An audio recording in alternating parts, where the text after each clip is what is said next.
Hi, ಎಲ್ಲರಿಗೂ ನಮಸ್ಕಾರ. ನಮ್ಮ ರಾಮೇಶ್ವರಂ ಟ್ರಿಪ್ ವ್ಲಾಗ್ನ ಸೀರೀಸ್ಗೆ ತಮ್ಮೆಲ್ಲರಿಗೂ ಆತ್ಮೀಯವಾದ ಸ್ವಾಗತ. ನಾವೆಲ್ಲರೂ ನಮ್ಮ ಪಾಪು ಬರ್ಡೇ ಮುಗಿಸ್ಕೊಂಡು ತ್ರಿಚಿಯಿಂದ ರಾಮೇಶ್ವರಂ ಎಕ್ಸ್ಪ್ರೆಸ್ ಟ್ರೈನ್ಗೆ ಹೊರಟ್ವಿ. ಈ ಟ್ರೈನ್ ರಾತ್ರಿ ತ್ರಿಚಿಯಿಂದ 11 ಗಂಟೆ ಸುಮಾರಿಗೆ ಬಿಡುತ್ತೆ. ಬೆಳಗ್ಗೆ 4:15 ಸುಮಾರಿಗೆ ರಾಮೇಶ್ವರಂನ ತಲುಪುತ್ತೆ. ನಾವು ಬಂದು ತಲುಪಿದ ತಕ್ಷಣ ಸ್ಪೀಡ್ ಟ್ರಾವೆಲ್ಸ್ ಕ್ಯಾಬ್ಸ್ ಅವರು ನಮ್ಮನ್ನು ಬಂದು ಪಿಕ್ ಮಾಡಿ ನಾವು ಬುಕ್ ಮಾಡಿದಂಥ ಹೋಟೆಲ್ಗೆ ಡ್ರಾಪ್ ಕೊಟ್ಟರು. ಇವರನ್ನು ನಾವು ಮೊದಲೇ ಆನ್ಲೈನಲ್ಲಿ ಬುಕ್ ಮಾಡ್ಕೊಂಡಿದ್ವಿ.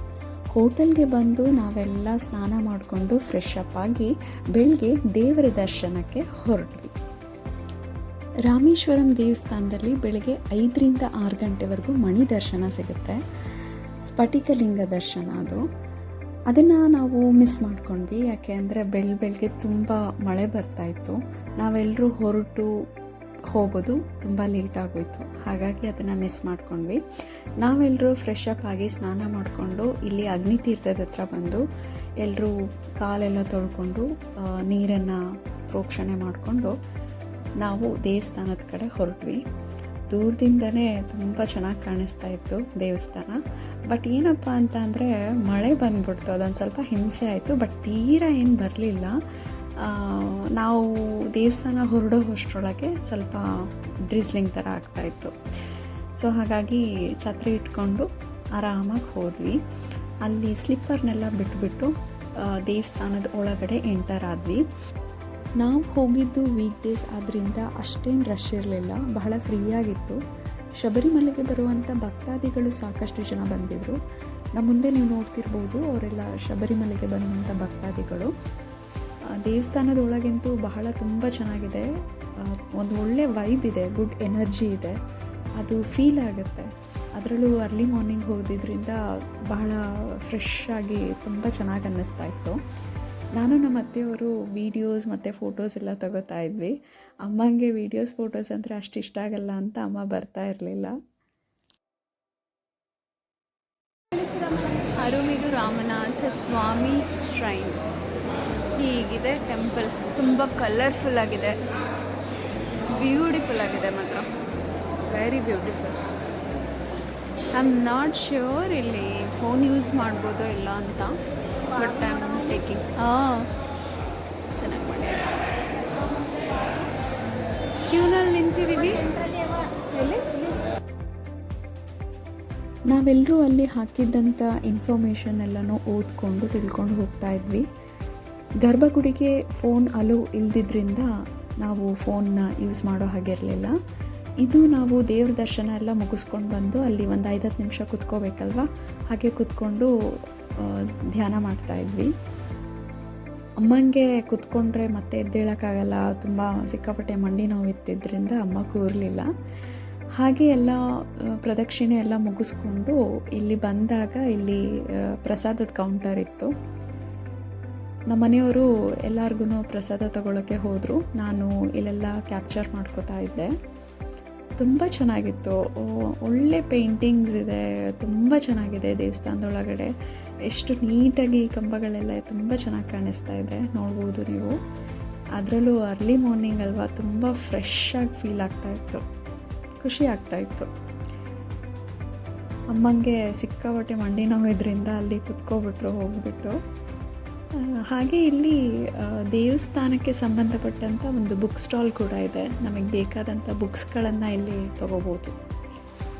ನಾನು ಒಂದಂತೂ ಶೇರ್ ಮಾಡಿಕೊಡ್ಲೇಬೇಕು.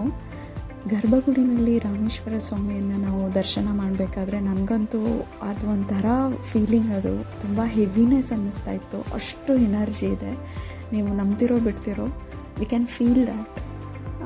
ಒಂಥರ ಭಾವೋದ್ವೇಗ ಅಂತಾರಲ್ಲ, ಹಾಗೆ ಅನ್ನಿಸ್ತು. It was very special. ತುಂಬ ಒಳ್ಳೆ ಫೀಲಿಂಗ್, ಅದು ತುಂಬ ಖುಷಿ ಆಯಿತು. ಈ ದೇವಸ್ಥಾನದ ಸ್ಥಳ ಪುರಾಣ ಏನಪ್ಪ ಅಂತ ಅಂದರೆ, ರಾವಣನ ಸಂಹಾರ ಮಾಡಿ ಸೀತೆನ ಕರ್ಕೊಂಡು ಹೋಗಬೇಕಾದ್ರೆ ತಾನೇ ತನ್ನ ಕೈಯಾರೆ ಸ್ವತಃ ಪ್ರತಿಷ್ಠಾಪಿಸಿದಂಥ ಲಿಂಗ ಅಂತೆ ಇದು. ಅದಕ್ಕೋಸ್ಕರ ಇದನ್ನು ರಾಮೇಶ್ವರ ಅಂತ ಕರೀತಾರಂತೆ. ಹಾಗೆ ನೋಡ್ತಾ ಇದ್ದರೆ ನೋಡೋದಕ್ಕೆ 2 ಕಣ್ಣು ಸಾಲದು ಅನಿಸುತ್ತೆ ಅಲ್ವಾ. ತುಂಬ ಚೆನ್ನಾಗಿದೆ. ಹೀಗೆ ನಾವು ಪ್ರಸಾದ ಎಲ್ಲ ತಗೊಂಡು ಆರಾಮಾಗಿ ದೇವಸ್ಥಾನದ ಹೊರಗಡೆ ಎಕ್ಸಿಟ್ ಆದ್ವಿ.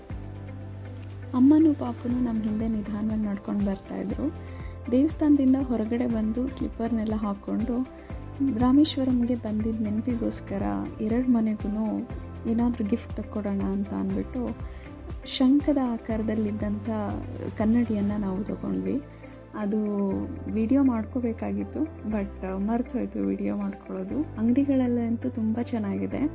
ಕಪ್ಪೆ ಚಿಪ್ಪು ಮತ್ತು ಅದೇ ಸಮುದ್ರದಲ್ಲಿ ಏನೇನೆಲ್ಲ ಸಿಗುತ್ತಲ್ವ ಅದರಿಂದ ಮಾಡಿರೋವಂಥ ಐಟಮ್ಸ್ಗಳು ತುಂಬ ಚೆನ್ನಾಗಿದೆ. ಫ್ಯಾನ್ಸಿ ಐಟಮ್ಸ್, ಕನ್ನಡಿ ಸಿಗುತ್ತೆ, ಆಟದ ಸಾಮಾನು ಸಿಗುತ್ತೆ, ಆಮೇಲೆ ಡೆಕೋರೇಷನ್ ಐಟಮ್ಸ್ ಎಲ್ಲ ಸಿಗುತ್ತೆ. ತುಂಬ ಚೆನ್ನಾಗಿರುತ್ತೆ. ಆಬ್ವಿಯಸ್ಲಿ ಹೋದಾಗ ಏನಾದರೂ ಒಂದು ನೆನಪಿಗೆ ತೊಗೊಂಡು ಬಂದರೆ ಒಂದು ಖುಷಿ ಇರುತ್ತಲ್ವ. ಹಾಗೆ ಇವಾಗ ನಾವೇನು ನೋಡ್ತಾ ಇದ್ವಿ, ಇದನ್ನು ಅಗ್ನಿತೀರ್ಥ ಅಂತ ಹೇಳ್ತಾರೆ. ಇಲ್ಲಿ ಸಮುದ್ರ ಸ್ನಾನ ಮಾಡ್ಬೋದು, ಸ್ನಾನ ಘಾಟ್ ಅಂತ ಕೂಡ ಹೇಳ್ತಾರೆ. ಇಲ್ಲೆಲ್ಲ ನೋಡಿ ಪೂಜೆ ಪುನಸ್ಕಾರಗಳೆಲ್ಲ ನಡೀತಾ ಇದೆ.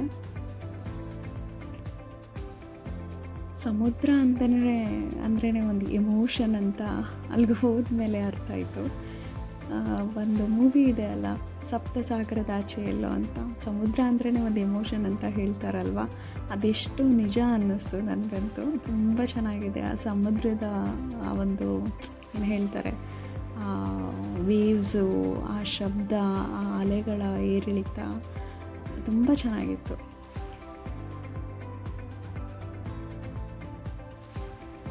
ನಾವು ದರ್ಶನ ಎಲ್ಲ ಮುಗಿಸ್ಕೊಂಡು ಬರೋ ಅಷ್ಟರೊಳಗೆ ಸ್ಪೀಡ್ ಟ್ರಾವೆಲ್ಸ್ ಅವರು ನಮಗಾಗಿ ಮೊದಲೇ ಬಂದು ಕಾಯ್ತಾಯಿದ್ರು.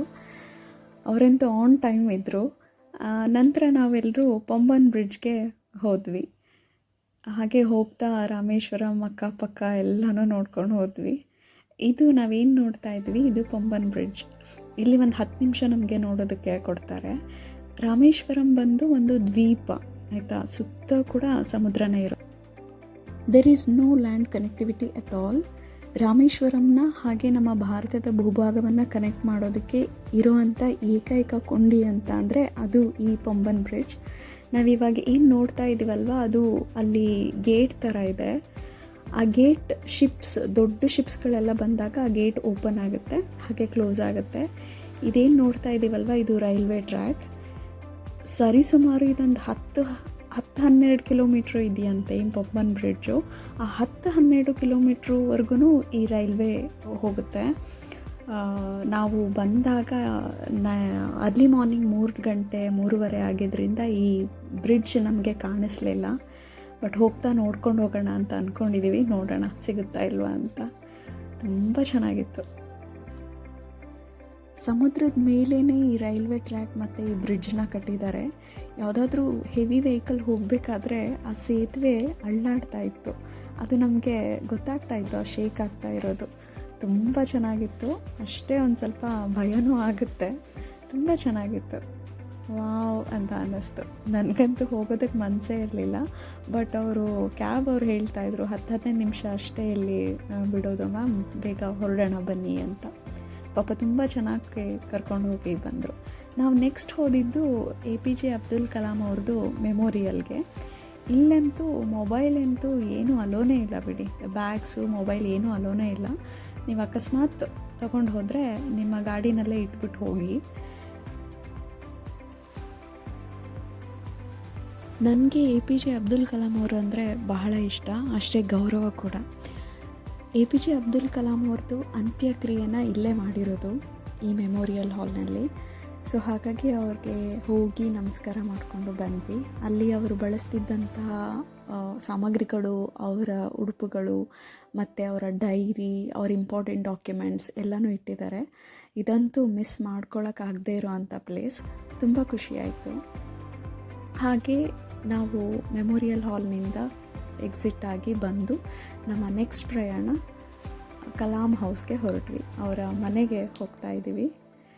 ಅದು ಕೂಡ ತುಂಬ ಎಕ್ಸೈಟೆಡ್ ಆಗಿದ್ದೀವಿ. ತುಂಬ ಚೆನ್ನಾಗಿರುತ್ತೆ.